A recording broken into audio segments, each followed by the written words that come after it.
The link between child imagination and creativity. Wise words from Hayao Miyazaki. One of Hayao Miyazaki's very first memories is a bombing that he witnessed when he was just 4.5 years old.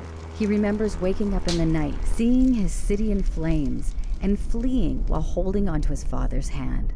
Despite the danger, he was unafraid because seeing the light from the burning buildings meant the sky was as bright as morning. Miyazaki created vivid worlds for many to remember that stems from his stirring childhood. This is why Studio Ghibli is more than just an animation company. It became home to millions of people who choose to believe in something more. But what's the secret to Miyazaki's creativity? And how do his stories come alive with such vigor, hope, and fragility? As much as discipline and perseverance played the backbone to all of his works, there's one important ingredient he and many artists embrace: imagination.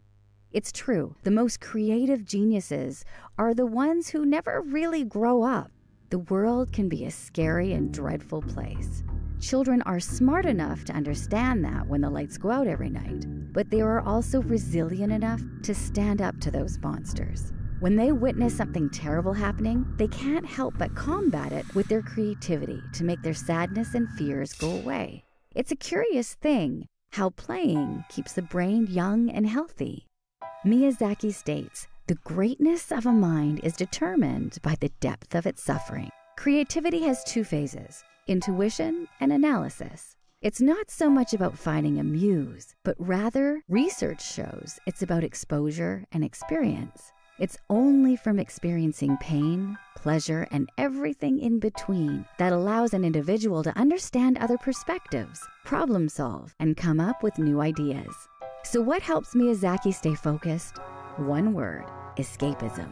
It's only when the individual observes the world and recognizes monotony and darkness that they feel an urge to cling and absorb to a different reality.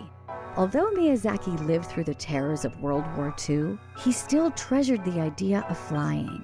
Spellbound by his father's company that manufactured fighter planes for the war, he didn't see them as destructive weapons, but escaped these harsh realities through his dreams instead. This is where make-believe comes in. Erase the idea that imagination always stems from rainbows and butterflies. Research shows an individual is more likely to tap into their imagination in response to traumatic events. At first glance, looking at the colorful animations of Miyazaki, one might assume he's a cheerful jokester. But Miyazaki has admitted to being quite pessimistic.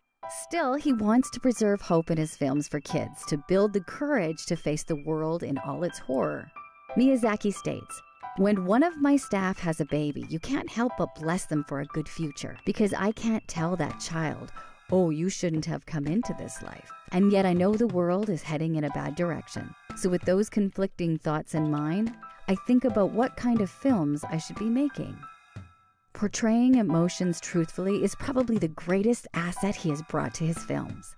As his characters always search for something, whether it means making a delivery, discovering their talents, or finding their parents, Miyazaki does his best to illustrate the complexity in the simplest of actions.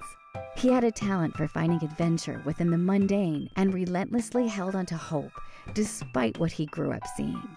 Without the power of flexibility, he wouldn't have opened doors for us to explore his mind that learned resilience through the creative arts. Are you a Miyazaki lover? Which film resonates with you the most? Please share your thoughts with us below. Also, be sure to subscribe to our channel for more content and share this video with others.